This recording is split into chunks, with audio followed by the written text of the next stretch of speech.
कलकत्ता 16 अगस्त 1946। सुबह की रोशनी शहर पर पड़ी भी नहीं थी कि कुछ ऐसा होने वाला था जिसे इतिहास डायरेक्ट एक्शन डे के नाम से याद करेगा। पर असली सवाल यह है, यह एक्शन किसके खिलाफ था और क्यों एक दिन में एक शांत शहर लहूलुहान हो उठा।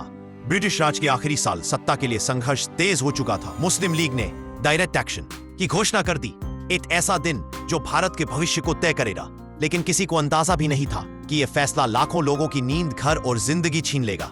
सुबह 10 बजे भीड़ें जमा होने लगी, नारे गूंजे, धक्का मुक्की बढ़ी। किसी ने एक पत्थर फेंका, फिर दूसरा, और बस वहीं से शुरू हुआ वह तूफान जिसे कोई रोक नहीं सका। कुछ ही घंटों में कलकत्ता 2 हिस्सों में बंट चुका था। डर और गुस्सा, बाजार जल उठे, मंदिरों और मस्जिदों के दरवाजे बंद कर दिए गए। पुलिस लाचार थी, सेना देर से पहुंची।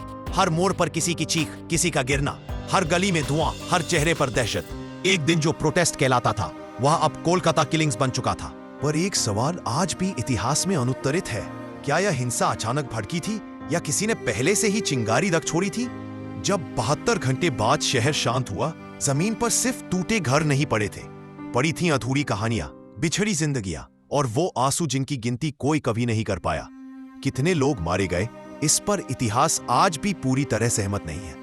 पर इतना तय है कि इस दिन ने भारत की दिशा हमेशा के लिए बदल दी। डायरेक्ट एक्शन डे ने न सिर्फ बंगाल को तोड़ा, बल्कि भारत के विभाजन की जमीन भी तैयार की। राजनीति, अफवाहें, डर, इन तीनों ने मिलकर उस शहर को जला दिया जो कभी संस्कृति की राजधानी कहा जाता था।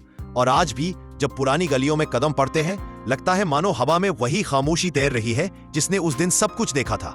1946 का वो दिन सिर्फ दंगे नहीं था, और एक चेतावनी थी। कभी भी कहीं भी नफरत की एक चिंगारी पूरा शहर जला सकती है। और इतिहास हमें सिर्फ एक बात याद दिलाता है, अगर हम नहीं सीखेंगे तो वही तारीख है फिर लौट आएंगी। ये था डायरेक्ट एक्शन डे, एक ऐसा दिन जिसे भूलना आसान नहीं और समझना जरूरी है।